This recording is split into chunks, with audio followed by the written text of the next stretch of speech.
What is up YouTube, it's Kingfisher745, and in this video, we are going to take a look at the Legion Pulse Rifle. This weapon is part of the Legionnaire set, and it can be purchased for 64 gold or researched if you obtain the task and 24 advanced encryption components.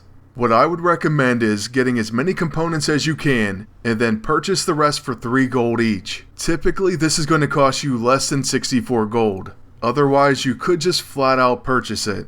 Just make sure you don't end up purchasing all 24 because that price would equal 72 gold. You would be overpaying. Basically if you have 3 or more components, it would be cheaper to research it that way. And you also get 1 CP.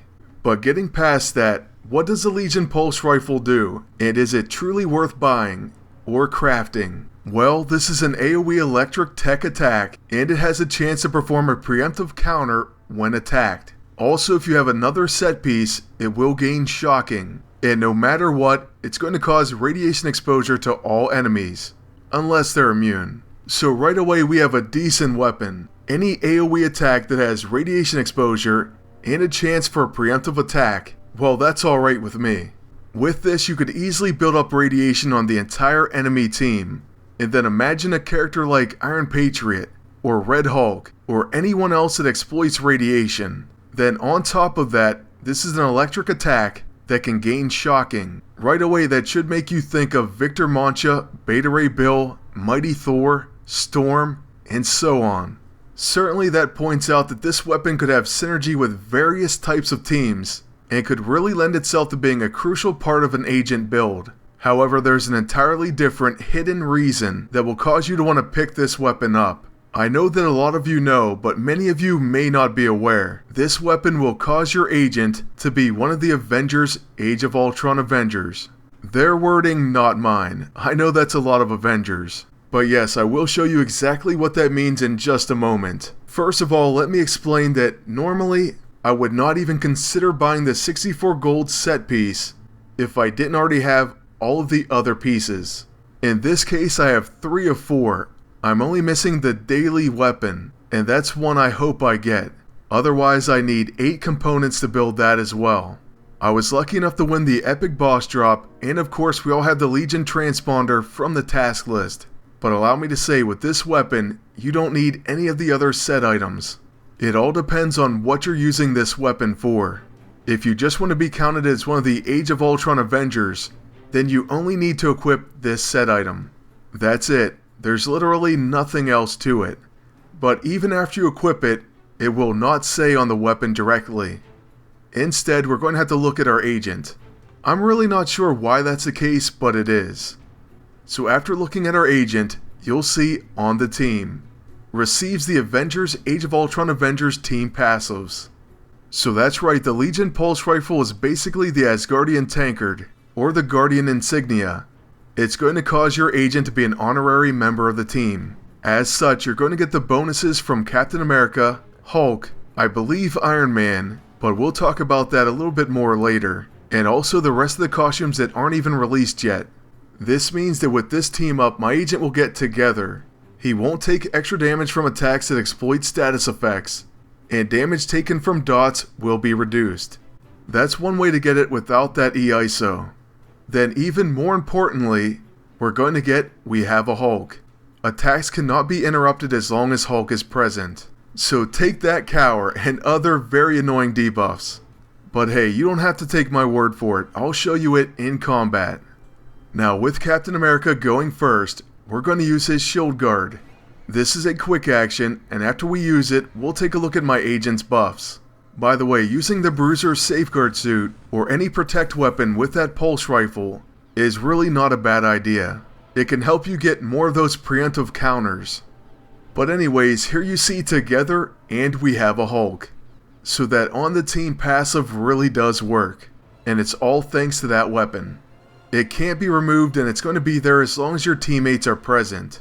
Now the only exception, or hopefully not an exception, but it doesn't show up, is with Iron Man his pays the bills. But you know what, in my opinion it does have weird wording. Also, I don't think it shows up for any of the other Age of Ultron Avengers. I still believe that we are gaining Boonbuster, but I hope that they do fix it so it shows up in the tooltip as well. I for one would like to see it. It would certainly make me feel better. So PD, if you're listening, please get on that. I'm thinking it was just a visual error, but hopefully we are truly getting that Boonbuster. But anyways, back to the exciting battle against Molly Hayes and Null. Now on the enemy agent's turn, he's going to use the Mystic on my agent, and fortunately it does miss. So with our Hulk, we're first going to look at that agent because typically they do have Hugin's Eye. That's going to make a big difference when you're using Hulk. With that item, he'll dodge all incoming unarmed attacks. That'll be your level 1 and level 9.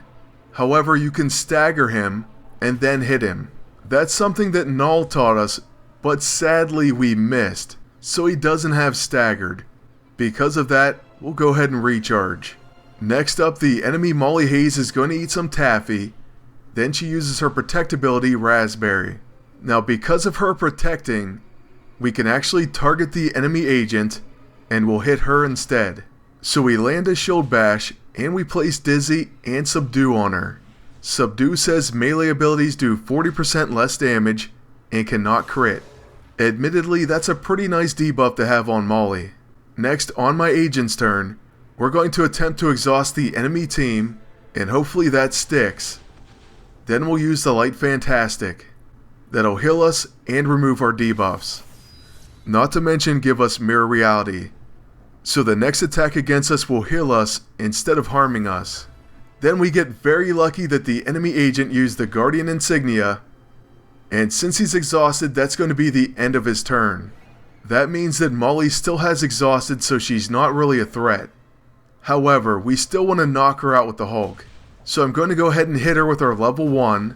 This does quite a bit of damage, and she misses her counter. Then after that, I'm going to go with another level 1 and just finish Molly off. We'll attack Null after she's gone. So there we go, we knocked down Molly, and now we can still use our level 9 on Null. This of course could do quite a bit of damage if properly set up. That's going to take him all the way down to 6,300 HP. Now just imagine if we had more Hulk up. But no sweat, Captain America may be able to help us out if only we could knock out Null with a leading strike. We come about as close as you can, however he does live. He won't live after that shield bash counter though. So it's 3-on-1, and we'll begin our agent's turn with a Fire Tornado. Then we'll go ahead and use the Improbability Field. Let the enemy agent do his worst, but this will be his final turn. That we can be sure of. So with his action, and he only gets one because of exhausted, he's going to use the Improbability Field. Alright, so after that exciting turn with the Hulk, we're going to get a few attacks. We should have began with our level 2, but we used our level 6 first, and it was dodged anyways. Then we'll use our level 2 and apply Staggered. The important part is that we actually got that debuff to land. So now we can go ahead and use one of our unarmed attacks, and we're going to go with the giant size Hulk Smash. If only we would have Breakthrough and Wind Up for this one. But that's fine because we'll just finish it with Captain America. Here comes a level 1 Shield Bash for the win. And that's going to bring us to the end of this video, but I think you can tell that I definitely recommend that you get this weapon. Either buy it for 64 gold, or even better yet, research it. You will definitely want to share the Avengers Age of Ultron passives. There's going to be even more costumes coming, and who knows how amazing they'll be. So make sure you pick this one up one way or the other. Well, that's going to be it, and I want to thank you all for watching. Also, please like, comment, and subscribe. And until next time, good luck, and take care.